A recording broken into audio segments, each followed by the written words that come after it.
আসসালামু আলাইকুম, Urmi garden and ব্লগসে আপনাদেরকে স্বাগতম। আজকে আমি দেখাবো পরে আবার টমেটো গাছ লাগাইছি, তারপরে এই ক্যারেটে লাউ গাছ দিয়ে দিছি। এগুলো দেখাবো আজকে। দেখেন, জাংলায় উঠাইছি লাউ গাছ, এইগুলাও দেখাবো। এই যে এটা টমেটো গাছ, এই যে বেগুন গাছ লাগাইছি, এই যে এটা হচ্ছে গাজর, এই গাজরের ক্যারেটে দিয়ে দিছি পেঁয়াজ, আর এই যে লাউ গাছ দেখেন কত সুন্দর হয়েছে। লাউ আসছে, এই যে এটা লাউয়ের শাক, পুরোটাই লাউ। তারপরে ফাঁকে ফাঁকে পেঁয়াজ দিয়ে দিছি, এই যে পেঁয়াজ। তারপরে এই যে টমেটো, অনেক সুন্দর হয়েছে মাশাল্লাহ। রমজানের জন্য লাগাইছিলাম এই টমেটোগুলা, অনেক সুন্দর হয়েছে মাশাল্লাহ। এই যে তুকায় তুকায় আরও আসতেছে, এই যে প্রতিটাতে আছে। এই যে ওয়াও মাশাল্লাহ, কত সুন্দর হয়েছে। এই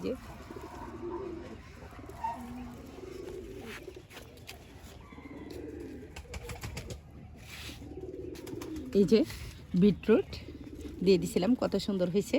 পেঁয়াজ, বিটরুট, টমেটো একসাথে দিয়ে দিছি। এই যে টমেটো, প্রতিটা গাছেই আসছে টমেটো। এটা হলো এই যে মিষ্টি কুমড়া, এই যে মিষ্টি কুমড়া চলে আসছে, মিষ্টি কুমড়া। এই যে টমেটো, এই যে মিষ্টি কুমড়া, এই যে টমেটো গাছ মাশাল্লাহ। রমজানে অবশ্যই আল্লাহ সালাদ খাওয়াইব ইনশাল্লাহ। এই যে আল্লাহ যদি হায়াতে বাঁচায় রাখে খাবো। এই যে টমেটো অনেক সুন্দর হয়েছে মাশাল্লাহ। এই যে দেখেন বিটরুট, তারপরে এই যে মিষ্টি কুমড়া, এই যে মাশাল্লাহ অনেক বড় হয়েছে, আমার হাতে প্রায় এক হাত।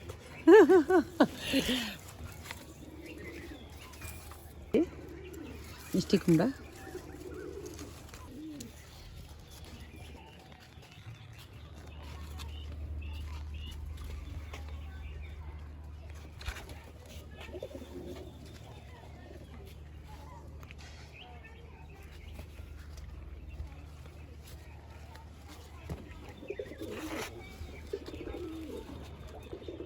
এই যে আমার আম্মা গাছ লাগাইছে, আমার লাউ গাছ লাগাইছে। দেখো এই যে লাউয়া, এর নাম লাউয়া রাখে দিছি আমি।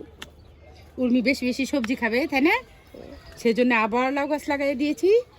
এই যে এক একটা পাতা কত বড় হয়েছে, আর লাউ গাছে উঠে গেছে জাংলায়।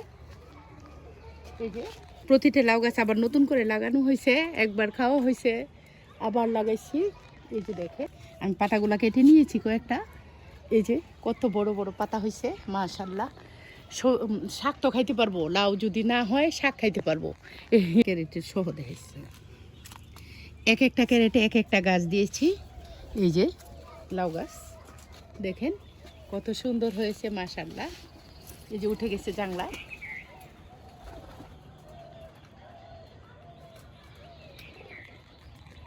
এই যে একটা ক্যারেটে একটা লাউ গাছ দিয়েছি, এই যে এটা উঠে গেছে জাংলায় মাশাল্লাহ।